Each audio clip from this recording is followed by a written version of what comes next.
C'est l'histoire d'un homme qui a une soixantaine d'années, qui est écrivain, il s'appelle Pierre-Marie Soto.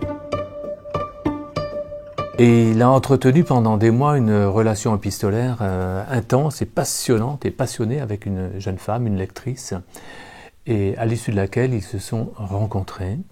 Ils ont eu une liaison de quelques mois et ils se sont séparés. Et au bout de 4 ans, cet homme se dit que peut-être il a commis là une immense erreur, qu'il aurait dû rester avec elle, et il va tenter une reconquête avec l'envoi d'un nouveau mail.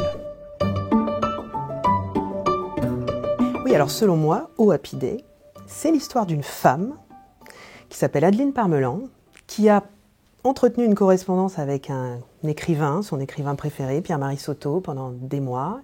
Ils se sont rencontrés. Elle a vu en lui l'histoire, la plus belle histoire d'amour de sa vie, et puis il l'a abandonnée. Et depuis 4 ans, elle fait en sorte de se reconstruire, de tourner la page de cette blessure qui l'a vraiment mise par terre. Et au moment où elle y arrive, enfin, parce qu'elle a rencontré un autre homme, parce qu'elle s'apprête à partir à l'autre bout du monde pour refaire sa vie au Canada, eh bien, cet homme, Pierre-Marie Soto, lui écrit un mail.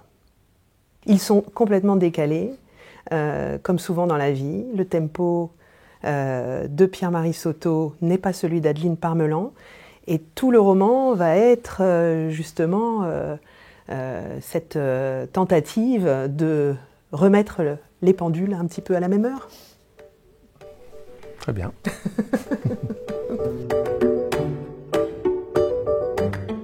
Alors au cœur de Oh Happy Day, il y a l'écriture. Parce que Adeline et Pierre-Marie, ce qu'ils aiment faire finalement, c'est s'écrire. Alors comme il y a la distance géographique, là, ils s'écrivent. Et en fait, dans le fait d'écrire à Pierre-Marie, Adeline va pouvoir enfin regarder en face ce qu'elle n'ose pas se dire à elle-même et confier, encore une fois, à cet homme, qui peut-être ne le mérite pas, mais enfin bon, vous verrez, le fond de son âme.